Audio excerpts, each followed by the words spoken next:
Good evening. Welcome to the Napoleon Memoirs. This is where we obsess about Napoleon. Thank you so much for joining me. Last night, we learned in the memoirs of Count Charles Tristan Monson, the poisoner of Napoleon. I don't know how it wasn't him, maybe his wife. Anyway, so Napoleon's on the island. We've been through this story over and over and over and over again. Please listen to the other memoirs. I put the link on the blog next to where I put up the little clips that I'm recording tonight right now. Okay, so it's really interesting to hear the story of Napoleon over and over again. They're always telling you how cool it is that Rashomon shows the same story from all these perspectives. That's nothing compared to this. Every time a new person tells you about this incredible person named Napoleon and what he was like and the effect he had on their lives, and it's incredible. It's incredible. And basically what happens in like every memoir is the person says, I was just a normal person living my life and all these terrible things were happening in France, and there's this trumped up revolution, all this propaganda and all this that revolution was so fomented by the secret societies. So you don't learn that in school. But you can find out the truth. Anyway, so they're all saying this is all freaking trumped up. And their lives were all, in one way or another, destroyed by this revolution. And then Napoleon comes along and changes their lives and sets them on the path of heroism. They don't put it like that. But that's what they're saying, that Napoleon changed their lives for the better, gave them something exciting to live for. And if I could do that for people, I'd be so happy. I'm very disruptive, I know that, but disruptive can be good, right? So let's become heroes, all of us. It's good. It's a good path.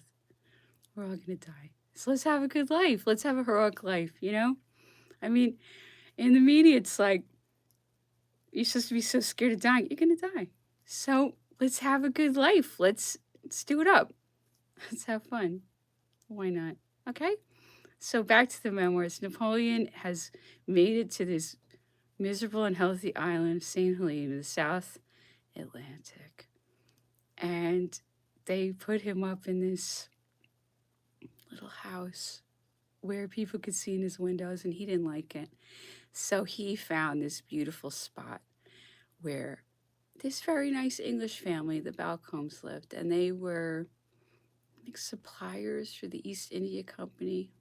Not 100% sure about that, but somehow they supplied Napoleon, and they were, to some degree, employees of the English government. And because they were so sympathetic to Napoleon, they ended up having huge problems because the English government was just so against Napoleon, and anyone who was sympathetic to them would have basically their lives destroyed. So I want people to understand who's behind the English government and how retaliatory they are and how much they hate heroes and kill them and then say it's natural causes and then keep up that lie for 200 years. That's the whole point of my project, to say that everything was done to kill him of natural causes. And then for 200 straight years to the present day, they run after me because I'm not keeping up that big lie that they need to tell because they have to constantly keep up their stories. Okay? The lying is, they're lying about so many things. And when they tell the truth, it's just to fool you more into their lies. Okay? The lying is crazy. Okay? Crazy amount of lying. The whole thing is fake. And the lie is so big, it's even fooled me on many occasions because I just can't believe the English government would do these things. I can't believe it. It's so big, you know, there's so much money behind it. You just can't believe it's real. And I'm like, oh my goodness, they do all that to get me? They'll do anything. And they have all this money and they're crazy. gotta understand.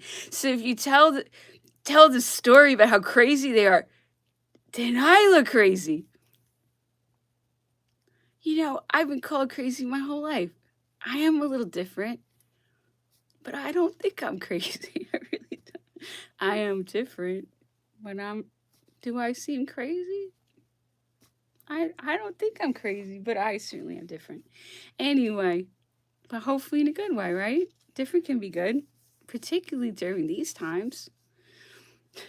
Anyway, so let's get into Napoleon has just established himself at the beautiful Balcombe residence in this little nothing shack with Las Casas, who's so thrilled to be with him. Las Casas loved him. Man loved him. That was a man love. He loved him. Las Casas loved him so much. I think so. I think that was like fan worship from Las Casas. All right, so Monsalon, who could talk a good game, and you can see here how he did fool Napoleon, and he did fool Napoleon. But I'm sure as perceptive as Napoleon was, on some level, he must have known what Monsalon really was, because Napoleon was a super genius. Anyway, so Monsalon is saying that Napoleon's camp furniture was moved into this little room, this little billiard-sized room. Okay. 2 bedrooms made of boards nailed together under the roof served as a lodging for countless causes in the Valais de Chambre. The best idea of this pavilion may perhaps be obtained by recalling the dimensions of a billiard room in the neighborhood of Paris. I totally read this yesterday. I did this wrong. I have to fix it. Okay? I know I read that yesterday. Okay. Let's start again, okay? The necessary furniture was then taken out to furnish the pavilion, and the emperor slept there the same night. The dinner service had been left in the house in town. The emperor's dinner had to be carried from thence to Briars by slaves. The consequence was, as might be expected, the dinner was always cold. He said nothing for some days. Either he did not remark it or he considered it the effect of some discussion respecting the difficulty of arrangement. But after suffering a week to pass in this manner, he inquired the cause and was told that his kitchen served for the table of the Grand Marshal in the town and that his own service was entirely additional. The same day, a Negro of Mr. Balcomb's brought me the following note. Count Monsalon, from this day forth, you will take the service of the Grand Marshal. I inform him also of this arrangement, which is agreeable to his desire. Signed, Napoleon. Every day one of us went to pass the morning or the evening at the Briars, and after the removal of his kitchen thither, he always kept us or invited us to dinner, so that a day never passed in which we had not all had the honor of seeing him.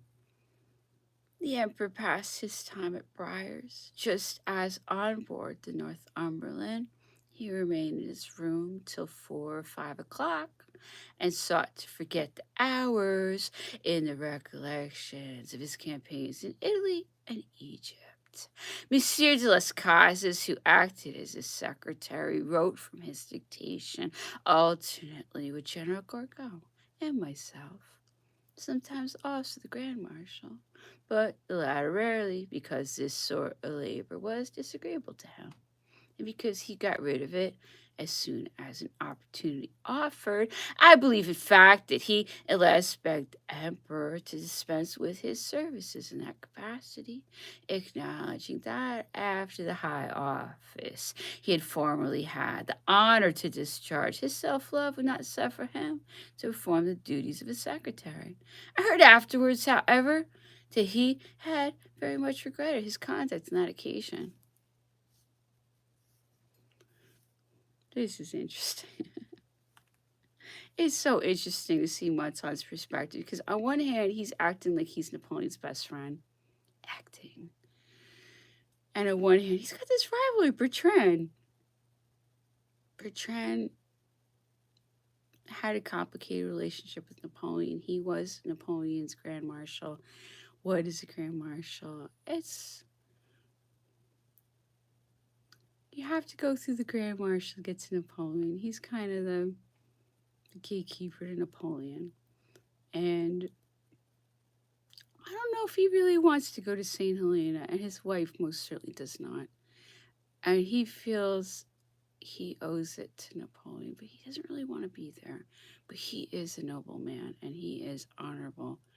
And this is a real strain on him because they had to leave their parents and their family and all these people they cared about back in France. But at the same time, Bertrand was up to be executed like Lavalette, just for being faithful to Napoleon. Is that a crime to be faithful to Napoleon? Napoleon was a great populist. Okay, so actually it's a very beautiful thing to be a Bonapartist. Anyway, so we went through Montan's letters to his wife. He got a real special kick out of getting Bertrand disinherited. And he was looking forward to seeing how upset Bertrand was going to be when he found out. Okay? So Montan has a very personal thing with Bertrand, according to those letters. That's why those letters are so important. And I invite you to check them out. Okay? Because they are on the internet, they are on my blog. It's the truth about the Montans. The Montans are almost like a prototypical, like, grifter aristocrat couple who cannot work, but they need all that money. And those kind of people have to get down on their knees and serve the secret societies and do whatever they want. And that is what I believe happened. And Montan's stepfather, Semonville, was very much a secret society person. And he was not that good a father to Montan. Actually, Napoleon was a much better father to Napoleon than Semonville had been. So this is a very complicated, interesting story. And the secret societies are always right there in the wings. Always. Bernadotte is a secret society person. Understand this. These secret societies are very much a factor in our lives. And the media. Okay? So hopefully that gives you a little insight into Montan's mentality. Bertrand really was a good person. He was faithful to Napoleon. But I think he was getting sick of this. He didn't want to keep following Napoleon into his exiles. And is what he adored his wife. He had a beautiful, let's just say, spirited wife. And she was related to Hortense, who's so much the central figure of my project, Napoleon's stepdaughter, Hortense, who was the daughter of Josephine. And his wife was actually, like, somehow related to Hortense. It's really not clear how, to me. It's not some kind of super direct relation. But these Beauharnais women, she wasn't really a Beauharnais woman, but she was related to them. She did act like she was one of them. They're really high strung, okay? So her name was Fanny, and she was very high strung. She's a beautiful woman, and she had a lot of really good qualities, like Emily and like Hortense, and like Josephine also. They were all something to do with Martinique. I can't figure it out. But anyway, his wife did not want to be there. He adored his wife. Anyway, I'm going to drop it here. Pick it up some other time. Okay, so let's get into Las Casas in Italian. We always want to learn Italian. I hope we'll learn Italian. I've always wanted to learn Italian. Such a beautiful language. I have one Italian grandparent, so... But I never heard Italian from my Italian grandparent. She always spoke Brazilian to me. So hopefully I can learn it. I met my real Italian great-grandmother once. She was really old. I got the blue eyes from her. So they're very like Nordic Italians. Anyway, so here we go. Get into hopefully we can learn Italian, because it is, I do want to honor Italy because Napoleon was Italian. He was a proud Italian. He was of Italian descendants, and he was a Corsican, and he was descended from the rulers of Treviso. He always tells you he doesn't care that he was, but he lets you know that he really was descended from royalty. But he doesn't care, but he lets you know. It's one of the cute things about Napoleon. He doesn't care, but he lets you know. He was an aristocrat, but he was not well off. By the time he came along, they didn't have a lot of money. So they had to get by bartering the Corsican farms. His archdeacon uncle, Lucian, who kept them going. You can find everything out about Napoleon from these books. He was such an interesting person, but he was very modest. But he was also proud of his heritage. All right, there we go. So let's see if we can learn a little Italian, hopefully. La cospirazione venne svelata di un capitano della truppa di linea, complici ai puri di essa strana bizzarria della mente umana, soggiunse Napoleone fino non giungono mai la combinazione della follia e della schizza.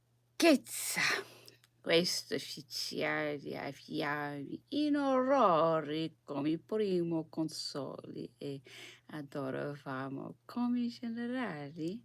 Voleva pensi ch'io fossi spasati dal mio seggio, ma sarebbe stato dolentissimo che mi fossi tolta la vita, conveniva, diceva egli, impadronersi di me, non torcermi un cappello ed inviarmi all'esercito per proseguire a combattere il nemico, a rendere gloriosa la Francia e i restanti dei conspiratori. Se fossi a redergli in faccia, ma quando ai vidi distribuire i pugnali e si accorsi che oltrepassavano le sue intenzioni, ricorsi in persona a denunziare ogni cosa al primo consolo, nel qual argomento vi fu chi dissi all'imperatore di essere stato testimonio a fede di un incidente il quale posi la maggior parte della platea in scompiglio. Napoleone giungeva nella loggia di Giuseppina seduto a penna. Un giovine si arrampicò sullo scavello che stava al di sotto e pone le mani sul petto di lui. Tutti gli spettatori del lato opposto fremettero, ma non trattavasi che ad una supplica. Qui l'imperatore pressi e lessi con la massima freddezza. Il fanatico di Schönbrunn, diceva l'imperatore, era figlio di un ministro protestante di Erfurt, il quale verso l'epoca la battaglia di Wagram divisò assassinare Napoleone in una rassegna.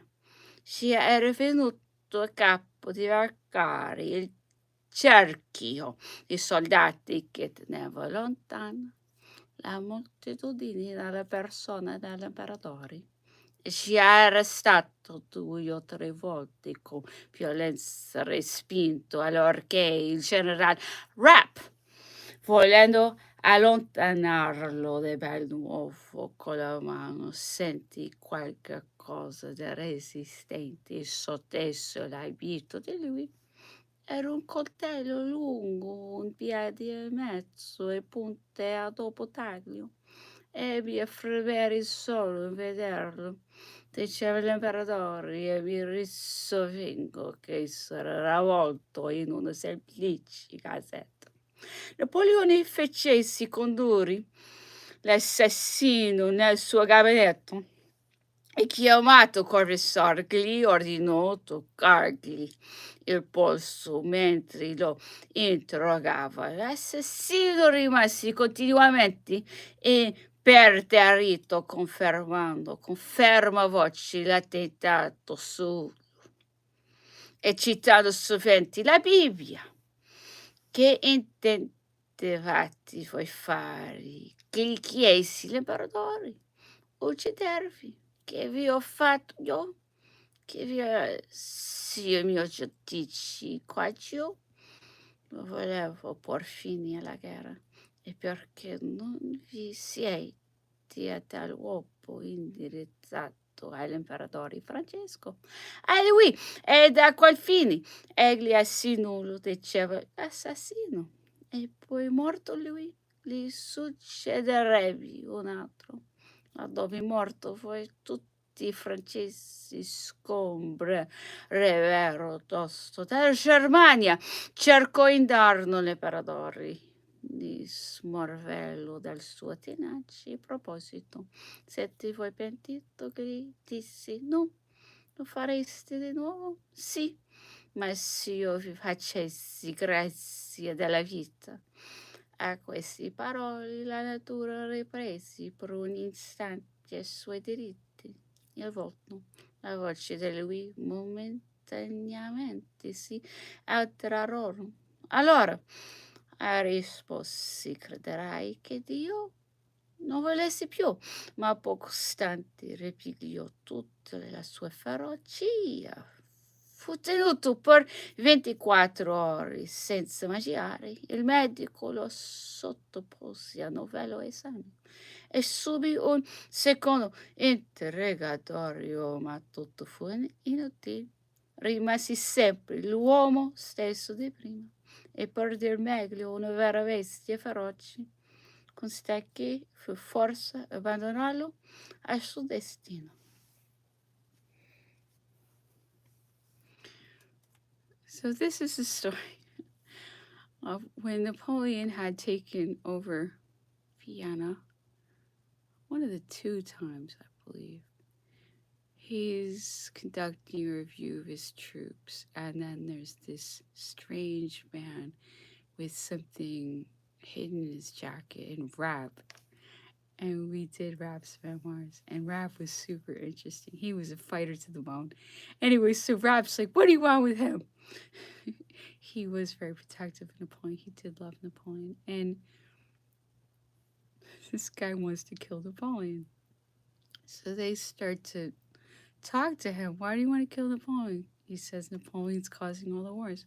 Napoleon's saying, I'm not causing these wars. You need to go after Emperor Franz, his future father-in-law of all things. You need to go after him. He's the one who always starts these wars against me. He says, no, I'm after you. And he keeps quoting the Bible. So much of this religious fanaticism is like to brainwash people. So he thinks he's on some kind of mystical, beautiful mission to kill Napoleon. Who put that in his head? Anyway, so they put him in a cell and they don't have him eat for a while. And then they talk to him again and they take his pulse and find out if he's sick or something. I know his health's okay. And after not eating for a while, he's still the same kind of. He just wants to kill Napoleon. He's obsessed with killing Napoleon. Napoleon's saying to him, don't you have a girlfriend? Don't you have somebody that you love? Don't you want to live? You know? He's like, no, I just want to kill you. So they say they just, they couldn't talk him out of it. You do have to wonder if someone brainwashed this guy because he's acting really crazy. And Napoleon was not keeping those wars going. They call them Napoleonic Wars because those are the people that write the history books. But they were not the Napoleon instigated wars. They were the English gold instigated wars. Okay, they should be called the English Gold Wars. Okay, okay? Because there's a group that just gets so much money and so much satisfaction, so much power from wars. And that person was absolutely not Napoleon. Napoleon was always doing everything within his power to stop the wars. How do we know that? I got the proof right here.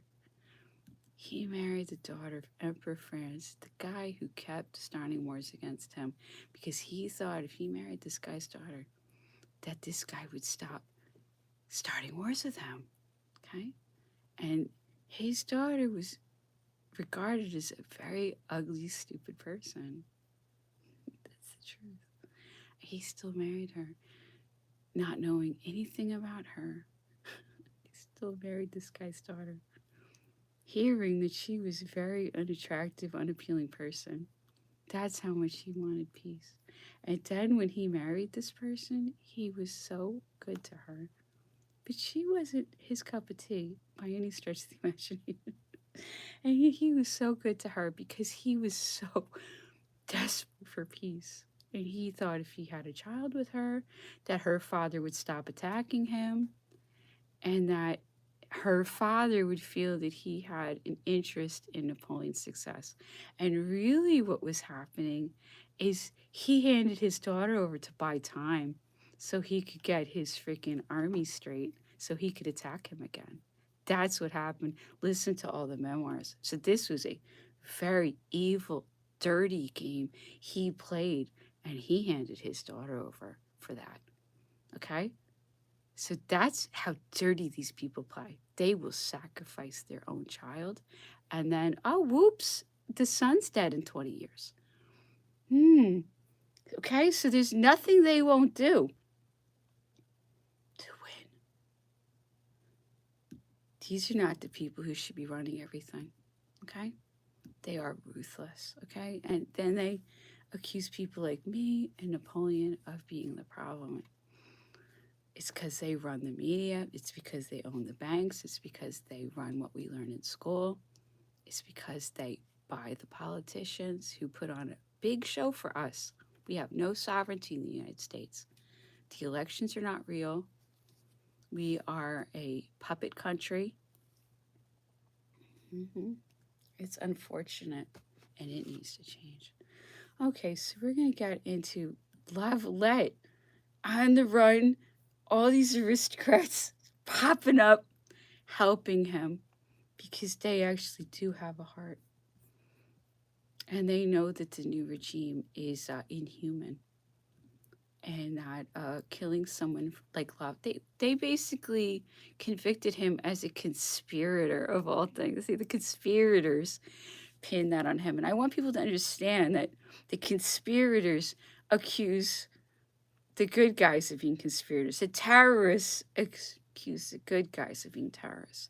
Whatever they are, these secret society, English gold people, they put it on whoever's standing up to them. Okay, so many of the people that we think were bad guys, like Napoleon, were actually the good guys who stood up to them. And then because these people have so much money and because they own the educational system and the publishing and everything, they end up blackened with the very things that they do. Napoleon was actually not a warmonger. The people that have painted him as a warmonger are the warmongers, and they're still in power. And this is the evidence of this is everywhere, unfortunately. Okay, so let's look at Lavalette on the run. Poor Emily is in jail. So sad. But a lot of aristocrats did the right thing. And throughout this story, a lot of aristocrats do the right thing. So there's good people on both sides, and we can all be redeemed. Let's continue.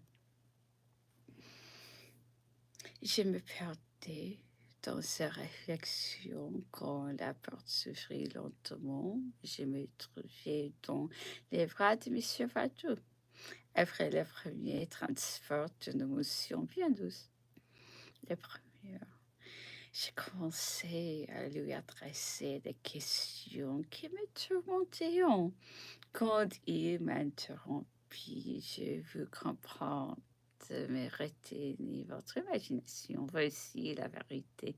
Avant-hier, Madame Lavalette me fit venir chez elle et quand les domestiques furent éloignés et la porte bien fermée, je veux sauver mon mari, me dit-elle. Puisque la grâce ne sera pas obtenue, mais je ne sais où il pourra trouver un asile. Mes parents, mes amis sont hors d'état de me servir. Je mettrai ça. Vous avez confiance, procurez-lui le moyen de se cacher. Il sera libre de moi. La sommation des brousses que me déconcerta. Vous savez que je vois peu de monde vous cacher chez moi. Et des choses impossibles dans un hôtel garni où je chante 30 personnes. Je l'ai dit à Madame Lavalette. Pensez tout de suite. Il faut que vous trouviez ce que je vous demande. Enfin, après beaucoup d'hésitations, donnez-moi 2 heures. Lui dis-je, je suis liée de la plus tendre amitié avec une famille qui a connu le malheur et dont les sentiments de courage et de dévouement sont admirables. Allez, allez vite, peignez-leur ma position. C'est la vie qu'ils me donneront en cachant mon mari. Je voulais obtenir quelques détails. Non, non, me dit-elle.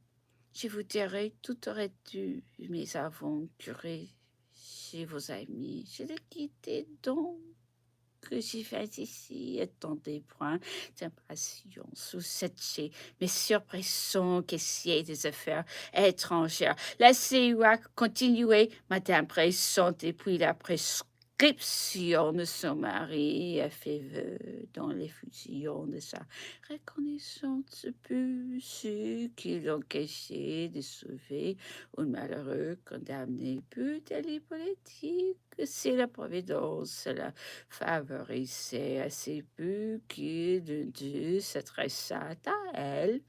J'allais donc la trouver. Votre vœu est exaucé, lui dis-je. Je lui ai raconté votre histoire, la résolution de Madame Lavalette, qui vient, me dit-elle, avec enthousiasme. Mon mari est absent et je n'ai besoin de le consulter pour faire une bonne action. Il partage mes sentiments. Je vais préparer une chambre où l'infortuné sera en sûreté. Curé en prévenir Madame Lavalette. Je revins donc chez elle, et ce fut alors qu'elle lui fit connaître son plan. Je l'écoutais en silence. Ce n'était pas le moment de faire des objections. Elle s'exprimait avec une voix si vive et paraissait pénétrée du succès que je m'associais avec ardeur à tous les détails de l'entreprise. Mais il me fallait un cabriolet particulier avec la permission de Madame Lavalette. J'allais trouver Monsieur de Chassenot, que je connaissais, pour un homme dévoué et de résolution. Voilà comment vous êtes ici par une espèce de miracle, car je ne comprends pas encore comment vous avez pu réussir. Mais non, vous sentez combien il est important pour nos généreux amis qu'on ne sache jamais que vous leur devez cet asile. La famille entière serait perdue. Monsieur Bresson a besoin de son emploi. Il a une fille et des neveux à établir, fonctionnaires. Alors j'ai dans une maison de roi, honoré de la confiance de son ministre. Il ne s'y fait pas d'illusion sur ce qu'il y a de régulier dans cette action, mais d'un autre côté, il a convaincu de votre naissance, que sont toutes les considérations à mettre en balance avec la vie d'un homme. Nous allons nous occuper de vous tirer d'ici et de vous faire passer la frontière, ce qui ne sera pas facile. Mais enfin, le plus important est achevé. La providence ne sera pas son ouvrage imparfait.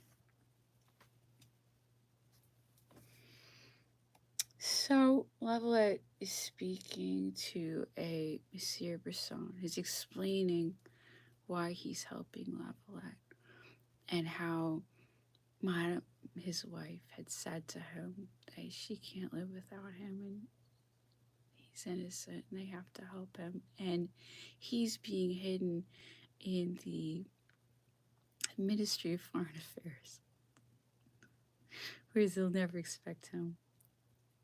And he's saying, it is a miracle you made it this far. And if these people are caught for what they're doing, their lives are going to be destroyed. We shouldn't have to live like this. Do you understand? We shouldn't have to live under such a fascist regime, this English gold regime that takes over countries in this way. You know, it gets rid of their leaders.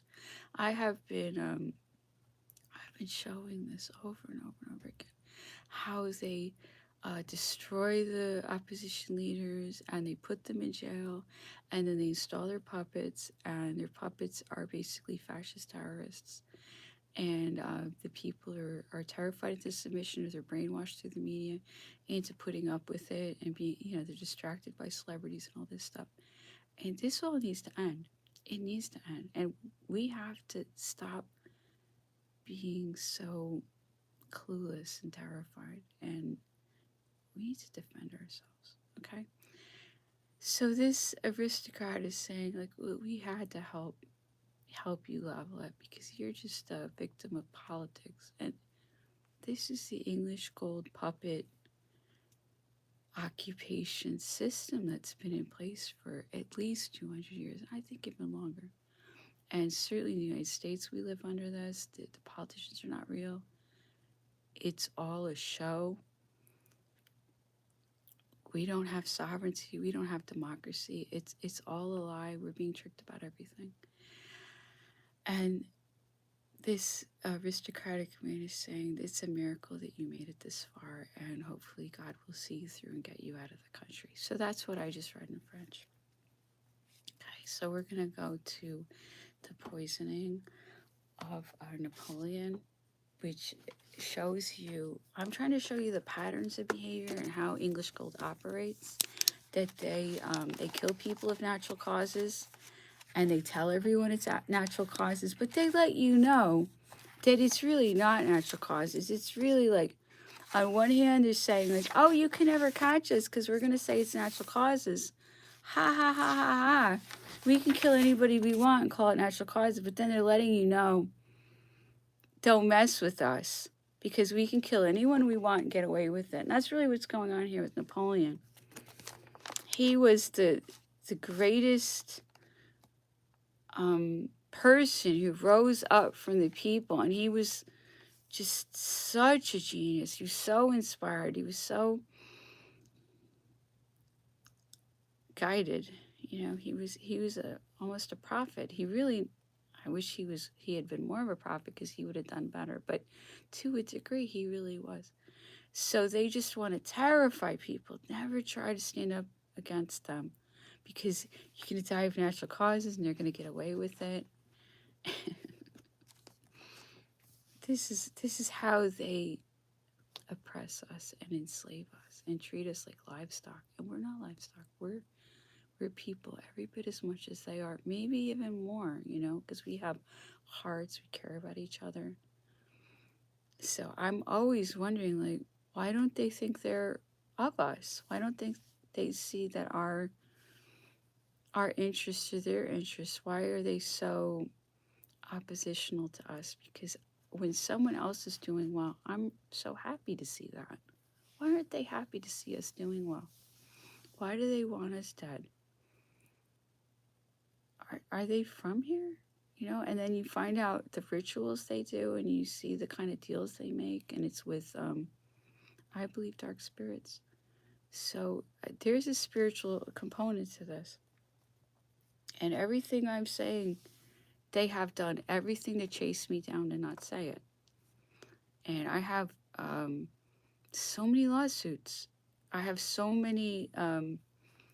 much evidence against them that they've been constantly breaking the law against me. They have no right to do these things to me in this country. I am supposed to live in a country that has laws, that has democracy, that has a genuine opposition. Okay, so everything that I was told about my country, the United States, is actually a lie, but it's on the books that it's true. So I'm going to stand behind that and invoke those laws and say that I have the right to those laws.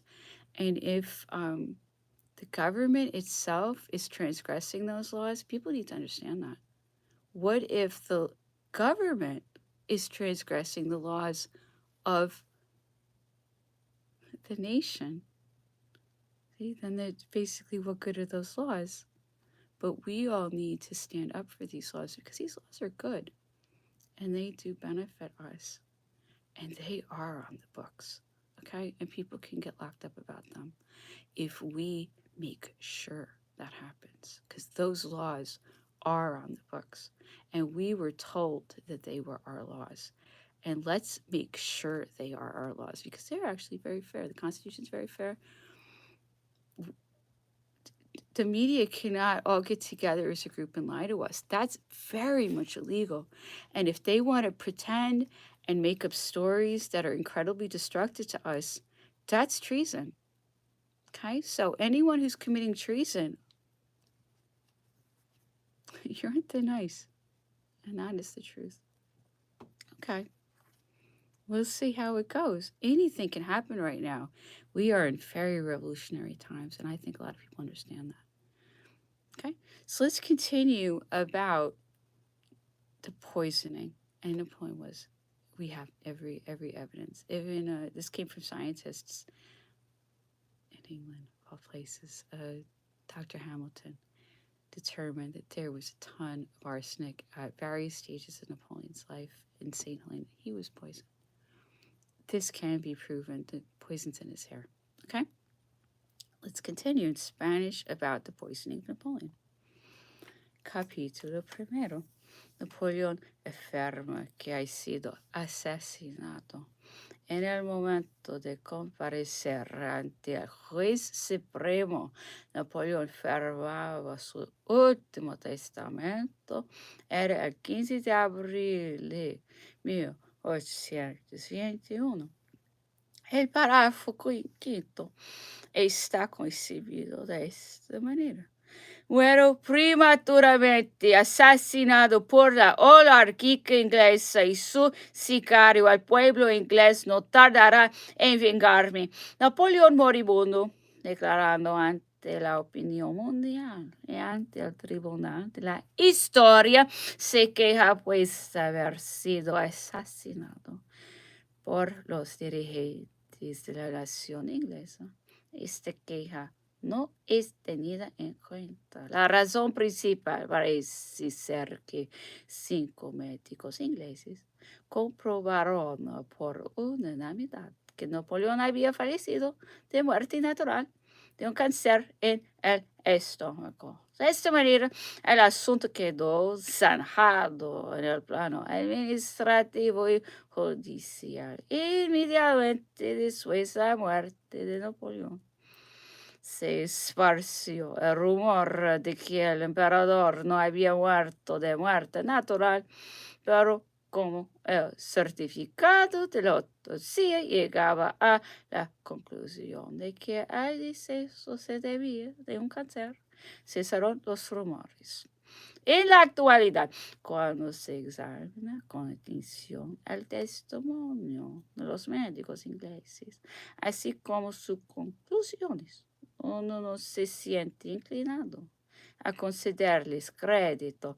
Se ha dicho, y sin duda con razón, que hacia el final de su vida el emperador ya no posee su famosa lucidez. Es cierto que los sufrimientos de los últimos años afectaron profundamente su estado físico y que por tal cosa su facultad de penetración se debilitó.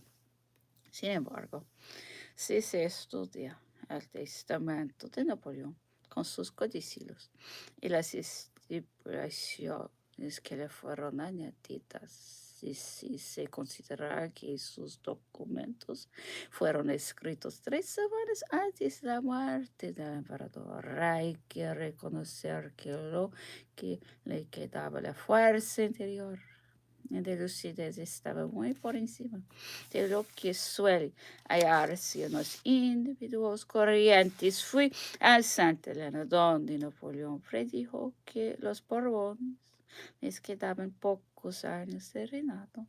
Predijo también que después de los Borbones alcanzaría el poder la dinastía de Orleans, aunque por un tiempo limitado. Anunció la unidad italiana, así como la alemana, como consecuencia lógica de su reinado.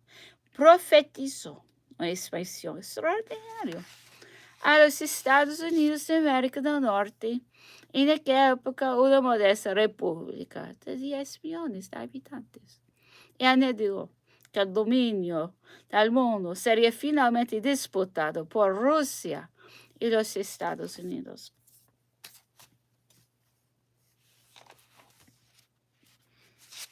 I don't know if this is Forbushid yet, the toxicologist.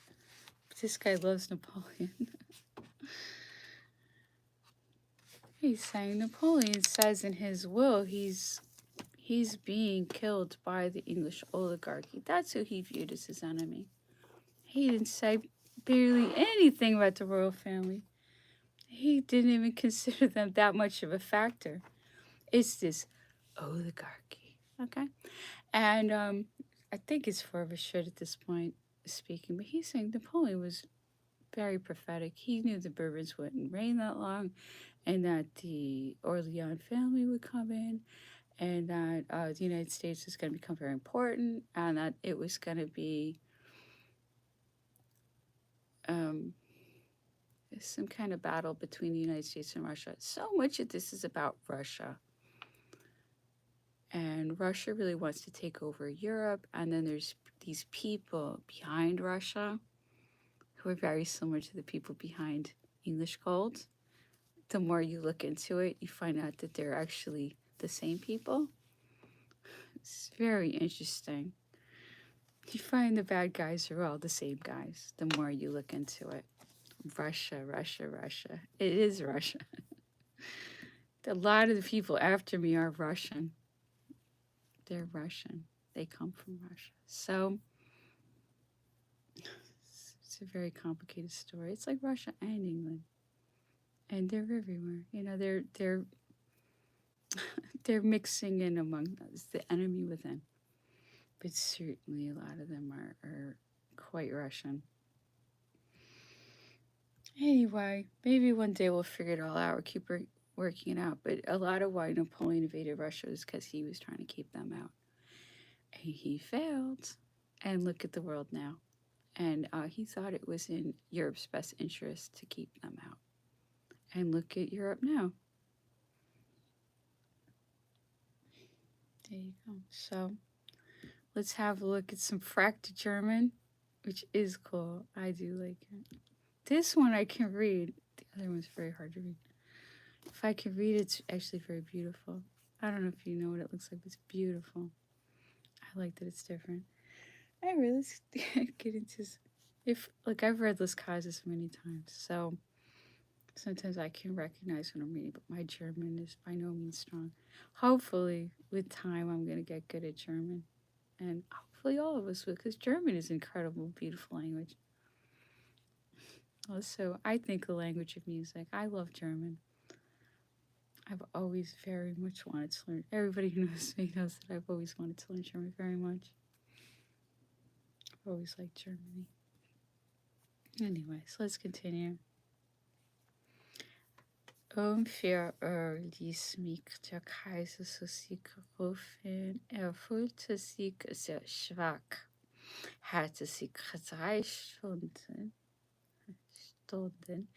lang in einem sehr weißen Bade vergessen und sich im rechten Schenkel an dem Hahn mit guckendem Wasser verbrannte. Im Bade hat 2 Bände Türke gelesen. Er rasierte sich herauf, wollte sich aber nicht weiter entziehen. Oberhalb der Tür befahl der Kaiser 2 Kritiker auf sein Zimmer. Er war nicht gut darauf zu sprechen, dass man ihm seine Schriften abgeräumt hat, um den Tisch zu gebrauchen. Er ließ sie wieder zurückkriegen und befahl, einen anderen kleinen Tisch zu nehmen. Das Gespräch dauerte lange. Er erinnerte dabei an Dinge auf, die er oft in der Unterhaltung mit mir zurückkommt und wobei ich umso mehr auf der Hut sein muss, mich nicht zu wiederholen, als sie für mich gleichfalls einen so großen Reise haben, ist vornehmlich die Rede von unseren Jugendjahren, unserem Aufenthalt in der Militärschulsoldaten von den Schulen, die er so St. Cyr und St. Germain errichtet hat. Und kam er auf die Auswanderung und unsere Versteinerten. Écoutez, wir sie nannte. Er war lebhafter und heiter geworden, nachdem ich einigen Anekdoten erzählte, womit man sich in der Stadt Saint-Germain auf seine Rechnung unterhalten hatte. Man weiß, dass die kleinsten Dinge, so wie er sich mit ihnen abgibt, unter seinen Händen sich vergrößern, so war es auch hier. Ich sehe wohl, sagte er, dass ich mit ihrer Vorstadt St. Germain nicht den rechten Weg eingeschlagen habe. Ich tat so viel oder so wenig genug, um mir das Missvergnügen den Emigranten entgegengesetzten Partei zu ziehen, aber nicht genug, um mir diese Grenze zu gewinnen. Einige ausgenommen, die geldgierig sind, hätte sicher die Masse unter ihnen mitfinden und Kinder klappern, begnügt die im Oberfluss hätte ausheilen können. Und unsere Gunst ist in der Hauptsache zu verlesen. Mein Lieber, ich habe so viel und nicht genug getan. Und dennoch hat mich diese Sache sehr beschäftigt. Unglücklicherweise war ich bei meinen Absichten auf mich selbst beschränkt. Denn alles, was mich umgab, strebte ihnen entgegen, statt sie zu beschützen. Und da waren Beziehung auf euch zwischen zwei Maßregeln zu wählen, nämlich zwischen der Schrottung oder der Verschmelzung. Das erste konnte mir nie in den Sinn kommen, das zweite war nicht leicht, aber ich hielt mich der Sache gewachsen. Obschon ich in der Tat von keine Seite hierin unterstützt werde und im Gegenteil überall auf Widerstand stieß, sofern ich doch damit zum Ziel gelangt. Wäre ich geblieben, so wäre ich so die Sache zustande gebracht, die uns jedem als wunderbar erscheinen. Das menschliche Herz so den Zustand der Gesellschaft kennt. Ich glaube nicht, dass man etwas Ruhiges in der Geschichte findet, nicht ein so großes Resultat in so kurzer Zeit gewonnen. Ich hatte die ganze Wichtigkeit davon erwogen. Ich musste diese Vermessung wollen, denn die Vereinigung um jeden Preis unauflöslich machen. Dann wären wir unüberwindlicher gewesen. Das Gegenteil hatte uns so Gründe gerichtet. Und kann noch manches Jahr das Unglück vielleicht dann Todeskampf dieses Armee Frankreichs sind die, denke sie, noch einmal. Ich habe so viel und so wenig getan. Gleich bei der Rückkehr hätte ich die Immigranten für mich gewinnen sollen. Die Aristokraten werden mich gleich eingebettet haben. Dann in jedem Fall muss ich eine Aristokratie haben. Sie ist der einzige Schlüsselpunkt der Monarchie, der Vermittler, der Hebel, der Teile deshalb. Ohne sie ist der Staat ein Schiff ohne Steuerruder, eine Verluteballon, der dann in den Preis gegeben ist. Nun liegt aber da gute der Aristokratie, ja sauber, in ihrem Alter, in der Zeit. Und diese waren die einzigen Dinge, die ich nie schaffen konnte. Allein es fehlte mir an einem Vermittler, Herr von Pretoria. Hatte sich meine Gunst erworben und trieb mich da so an. Herr von Talion hingegen, der dort so eine Zweifel nicht Geliebte war, entfernte mich mit allen Kräften von diesem Vorhaben. Dies war nur die Demokratie, beschränkte sich darauf, allen die Gleichheit der Zulassung und der Ausdruck zu erhalten. Das beste Mittel wäre gewesen, Sieg der Trümmer der Aristokratie unter den Formen und in Sinn der Demokratie zu bedienen. Vorzüglich musste man die alten historischen Namen versammeln. Auf solche Art allein kann man die neuesten Institutionen sogleich alt machen.